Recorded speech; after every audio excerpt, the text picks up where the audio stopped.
Why do people confuse body positivity with being okay with being unfit? Hello, everybody. My name is Devina Kaur, and today we are talking about this topic called body positivity and why is body positivity associated with being unfit. First of all, we have to understand, what does body positivity mean? Body positivity means having an understanding and awareness about yourself, your individuality, your body, despite of the societal pressure that we live in. We live in a world where we are always expected to fit into boxes. We are always expected to be labeled, and where we are never good enough. Our individuality, our sexuality, our bodies have been commercialized and objectified, and no wonder we are all struggling to fit in, to find more self-love, and to find more spiritual confidence. The formation of body image begins early on in life. I myself was always told that if you do not lose weight, you are going to become unmarriageable, i.e., nobody is going to want to marry you because of your size. And this led me to struggle with confidence. It led me to struggle with self-harm thoughts and a lot of mental pressure and anxiety. And many of us struggle with it. Body positivity does not just mean about being fat. Body positivity also includes being too thin, too tall, too white, too dark, having too much hair, having too little hair. We as women, and yes, men too, are shamed for being who we are, i.e., we are shamed for being authentic.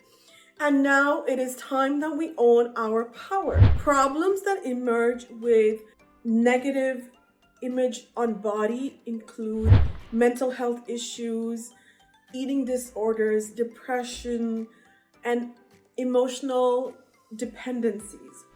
I myself have struggled with bulimia, and it has taken me a lot of time, a lot of professional help to learn and understand about my body, myself, my being, my individuality, my divinity.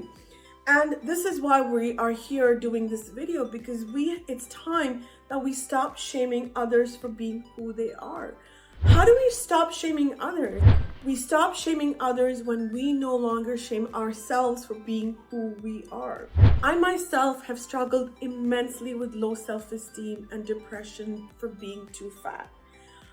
And yes, there are people who struggle with low self-esteem, mental health issues for being too thin, or for being too gay, or for being who they are. Food is not your enemy.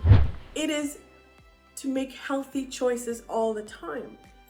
And I will further give you an example. I myself have been fat all my life. However, I am also a practicing martial artist. In spite of being fat, I do karate 3 times a week. I am also a former runner. So size doesn't have to do with how fit you are or unfit you are. If you go to any naturopath, any health clinic, they do not associate being too thin or too fat by being how healthy you are. Health comes from inside. Health comes from taking care of yourself on all levels, on a holistic level, including mental, physical, emotional, spiritual, sexual, financial. So it is very important that we stop shaming others for being too fat, or we stop shaming this idea of body positivity as being a negative thing. Body dysmorphia exists. It is because our emotions and our being has been commercialized.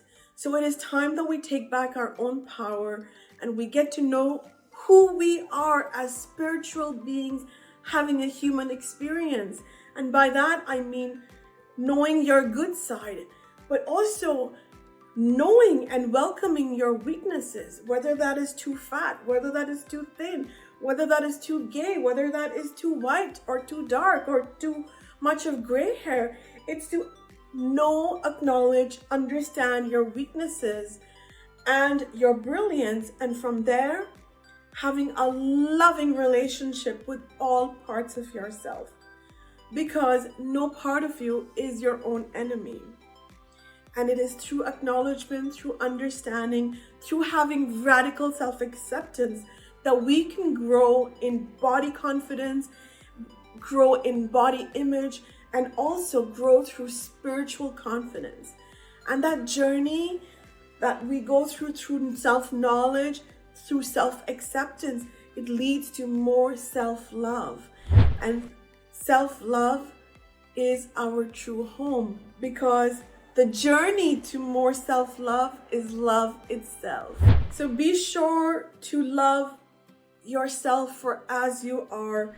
Practice healthy eating habits, practice healthy being, healthy connection to yourself. Your emotions are sacred. Pay attention to them because they are always speaking to you. Subscribe to our YouTube channel and hit the bell icon so that you don't miss any videos by us.